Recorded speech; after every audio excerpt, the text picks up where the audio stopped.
Bob Hartman is a professional storyteller and best-selling children's author. He has written over 70 books, many of them retelling Bible stories and passages. He's also the author of, get this, YouVersion's Bible app for kids, which has been downloaded over 100 million times. And he's with us to tell us more about this wonderful multi-book series for 3 to 6-year-olds, Clever Cub, who is a curious little bear who loves to cuddle up with the Bible and learn about God. So, Bob, thank you so much for your time. I appreciate it. It's my pleasure. Thanks for having me.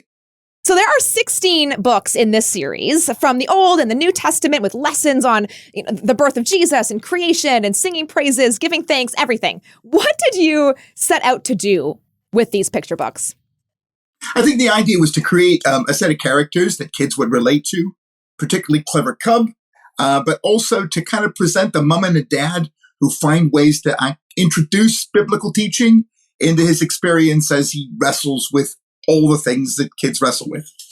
I love that you put that emphasis on mom and dad. And I think that obviously is something that was really important for you as a parent. I mean, you're a parent and a grandparent. So how did you try to do that? Like, where are you in this story? Where's Bob?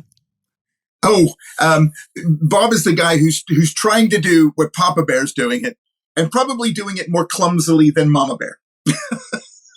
I love that. I mean, I think obviously it was very intentional to be able to have the parents, like you said, really helping to be the source that the little boy runs to, the little kid runs to, because I think that's what we want as parents. We want our parents to come to us, or our kids rather.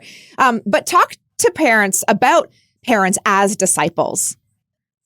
Yeah, I mean, the thing is that, most educational experts in Christian education will tell you that you spend far more time with your kids than your Sunday school teacher would, or anybody who runs a children's group or a youth group at your local church.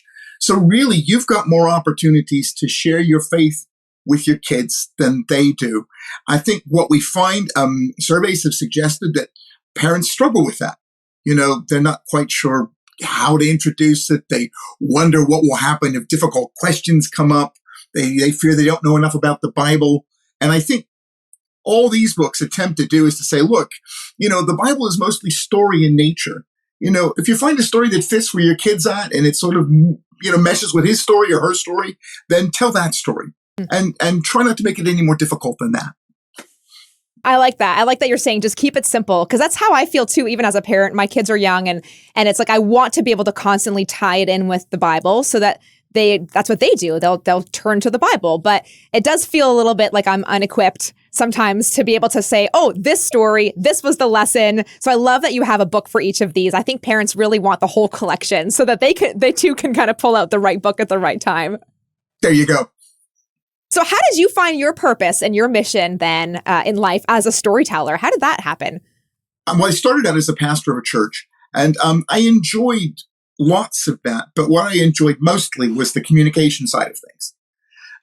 And I've always loved story. As a matter of fact, before I felt a call to ministry, I was doing an English degree at the University of Pittsburgh. And I guess always looked for a way to make those things mesh, if you see what I mean.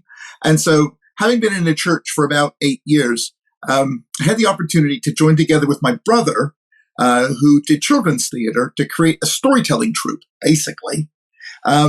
He's a big guy. He spent a lot of time carrying scenery and sets. He was tired of that. And I had fallen in love with retelling Bible stories. So we kind of put the two things together and did a storytelling touring group, which we did for about 10 years. Yeah. I think so many people know what they like, but they don't know how to turn it into a life. Right. Right. And right. you've managed to find that. So, I mean, I love that you're doing this in every aspect of your life right now, obviously. So, pretty much so. Yeah. Each book in this series I noticed it's different in every book on what you're putting emphasis in, what you're bolding in the words in the text. So what is your hope for clever readers? Because there's questions in the back too. So talk about that word clever and what is your hope here? I think the hope is that the children would relate to Clever Cub, because he's not like a smarty pants. You know what I mean? Yeah. He's not clever in that way. He's not like kind of making a big deal about it. It's just that he is able, because he's being exposed to the Bible on a regular basis, to put 2 and 2 together sometimes. So when his mom starts talking about a psalm written by a guy named David, he's like, oh yeah, I remember, he's the one who was the shepherd boy. And, I think he's clever in that way, in that he's able to kind of make those connections that help us to develop a big picture of discipleship and not a narrow one. And a picture of where we fit into God's story too. Yes. Yeah. Yeah, because I did notice that reading some of these books that just like he's constantly asking questions throughout the story, like interrupting, which kids do, right? They cut you off, like, wait till you get to the end. But there's always these questions. And I think that is definitely a good definition of being clever. Like you said, it's not being outsmarting, it's being curious. That's right. That's right. I guess we could have called him Curious Cub, but Curious was taken, I think, with another animal. I think there's a monkey that has that name. Yes. Yeah. Okay. So last question. This is pretty broad, but I do want you to answer with whatever comes to mind. What is God teaching you through Clever Cub? I think he's teaching me to look more carefully at his story. I think that every time you retell one of God's stories, the challenge is to find what I like to call the wow in the story, that will make you kind of go, oh, I never saw that before.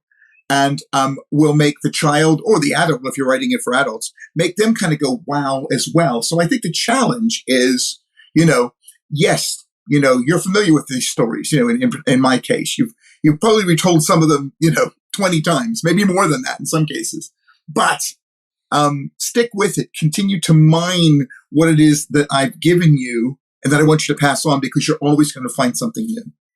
So good. I love this conversation about parenting and discipleship, and also just helping kids to fall in love with the Bible and the story that they're a part of. So really appreciate this resource. 16 books. What are you working on next? I mean, you're a busy guy, but what can we get a tease of something? Yes. In the process of doing a book about the kingdom of God, trying to tell the whole story of the Bible from the point of view of God as King.